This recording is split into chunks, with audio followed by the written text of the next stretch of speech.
टिळकनगर शिक्षण प्रसारक मंडळ संचलित लोकमान्य गुरुकुल. Welcome children in this tutorial of General Science of Standard 7. This is lesson number 3, Properties of Natural Resources, and this is video number 3. In previous videos we have studied the properties of natural resources like air and water, and in this video we are studying the properties of soil. This is again a important natural source. So properties of soil म्हणजे सगळ्यात महत्त्वाची म्हणजे colour. It is an important property of soil, and soil get colors as a result of several processes. म्हणजे वेगवेगळ्या प्रोसेसने ते colours मिळत असतात आणि ते soil may be of different colours such as black, red, copper, yellow, grey, and these colors are useful for its classification. बरोबर.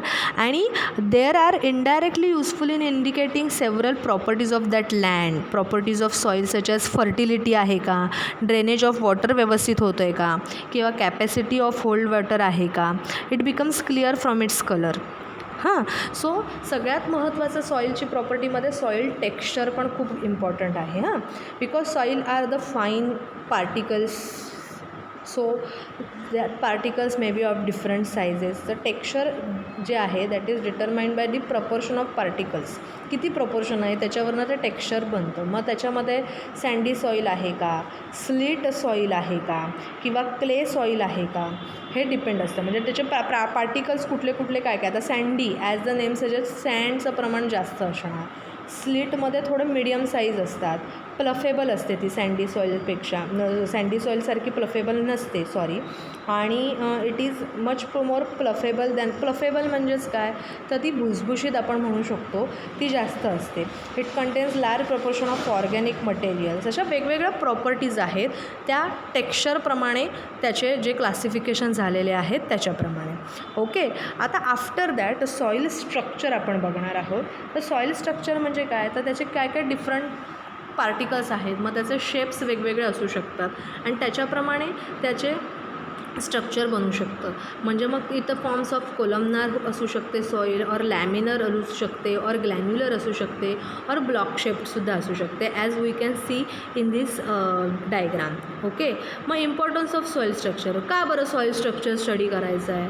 The fertility of soil depend upon the soil structure. म्हणजे कशीच तुमचं structure आहे त्याच्यावर त्याची fertility म्हणजे सुपिकता अवलंबून असते. मग गुड सॉईल स्ट्रक्चर असेल तर काय होतं, तर root get sufficient supply of oxygen. त्यामुळे झाडं खूप किंवा शेतीची पिकं छान वाढू शकतात. And water drainage is good, therefore roots of plants grow well. म्हणून स्ट्रक्चर खूप इम्पॉर्टंट आहे. म्हणजेच टेक्स्चर आणि structure these are the two main properties. आणि सगळ्यात पहिले आपण बघितलंच आहे की colour of that soil.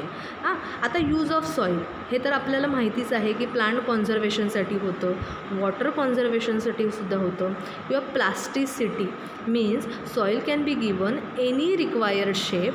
This is called the plasticity. And because of the plasticity we can use it many articles of variety of shapes. Right. Water storage, earthen pots, earthen lamp, idols, bricks, मातीच्या भरपूर वस्तू आपण बनवू शकतो. Because we can give them a shape of any required as we want. So it is the property of plasticity. Now clays तर तो तुम्हाला माहिती आहे. तुम्हीसुद्धा बऱ्याच क्लेपासनं वस्तू बनवलेल्या असतील. नसतील तर आता क्ले असेल घरामध्ये तर त्या वस्तू बनवायच्या आहेत तुम्ही डिफरंट शेप्सच्या. सो आपल्याला माहिती आहे की चायना क्लेच्या क्रॉकरीज असतात आपल्याकडे, किंवा शाडूपासनं आपण तर छान गणपतीच्या मूर्तीच बनवतो. टेराकोटा सॉईल म्हणूनसुद्धा असते. That is red in colour. So decorative articles बनवण्यासाठी ते वापरतात, किंवा मुलतानी माती कॉस्मेटिक्ससाठी वापरतात. सो डिफरंट प्रॉपर्टीज आहेत सॉईलच्या. आणि it is again important resource. कारण जर आपण एन्व्हायरमेंटल सायकलच्या दृष्टिकोनातनं जर विचार केला तर काय होतं की जमिनीतनं जे आहेत म्हणजे सॉईलपासनं जे काही न्यूट्रिएंट्स असतात, हे मायक्रो ऑर्गॅनिझम्स प्रेझेंट असतात. हे डेड ॲनिमल्स आणि प्लांट्सचं डिकम्पोजिशन करतात. And all these nutrients and water are by plants to grow and again त्या प्लांट्सपासनं आपल्याला फूड आणि सगळं मिळतं. So it is again a important cycle becoming. So this is the natural resources and which is very important, right. आता soil testing करतात बघा प्रत्येक शास्त्राप्रमाणे, प्रत्येक सायन्सच्या दृष्टिकोनातनं सॉईल टेस्टिंग हा सुद्धा एक सायंटिफिक वेगळं फॅक्टर आहे. तर काय होतं त्या सॉईल टेस्टिंगमध्ये, कारण प्रपोर्शन जे असतं की नाही इन्ग्रेडियंट्सचं ते डिटरमाइन करण्यासाठी सॉईल टेस्टिंग करतात. मग काय करतात तर सॉईल एक्झामाइन केली जाते तिच्या कलरवरनं, टेक्स्चरवरनं किंवा किती ऑर्गॅनिक मॅटर त्याच्यामध्ये प्रेझेंट आहे त्याच्यावरनं सॉईल टेस्ट केली जाते. आणि कशासाठी केली जाते, to find out there is any deficiency of any ingredient and to decide what measure should be taken to remove its deficiency. काहीतरी डेफिशियन्सी असेल तर समजा त्याच्यामध्ये काय केलं तर ती डेफिशियन्सी रिमूव्ह करून ती सॉईल युजफुल होऊ शकते, म्हणून सॉईल टेस्टिंग केली जाते. तर कशी केली जाते तर ती कलेक्ट केली जाते ड्राईडमध्ये आणि ओपन स्पेसमध्ये in the shed for 8 to 10 days. It is then shifted through a sieve two test namely pH and electrical conductivity test are particularly useful.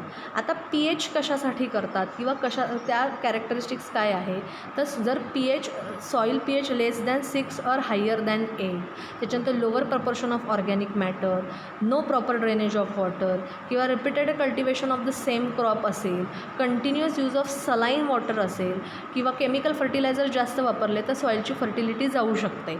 आणि मग अशा वेळेला सॉईल टेस्टिंग करताना बाबा त्याचं pH किती आहे, त्याचं वॉटर ड्रेनेज कॅपॅसिटी आहे का किंवा वॉटर होल्डिंग कॅपॅसिटी किती आहे, या वेगवेगळ्या टेस्ट केल्या जातात. आणि मग त्या टेस्टनुसार ठरवलं जातं की बाबा या सॉईलमध्ये काय डेफिशियन्सी आहे आणि मग अकॉर्डिंगली त्याच्याप्रमाणे ॲक्शन घेतली जाते to improve the usefulness of that soil. Okay. So world soil day सुद्धा केला जातो 5 सप्टेंबरला to make the efforts for conservation of soil. Because conservation of soil खूप इम्पॉर्टंट आहे, कारण सॉईल नसेल तर पुढचं सगळं झाडंच वाढणार नाहीत आणि झाडं नाही वाढली तर पुढचं सगळं अशक्य होऊन जाणार आहे. त्यामुळे झाडे जास्तीत जास्त लावली पाहिजे to conserve the soil, to preserve the soil, right. कारण झाडं ती झाडांची जे रूट्स असतात ती माती धरून ठेवतात, सॉईलची होल्डिंग कॅपॅसिटी असते. And for this awareness 5th December is celebrated as a world soil day. So these are the different natural resources and different properties of these natural resources. Once again, read the lesson carefully and then solve the question answers. Thank you.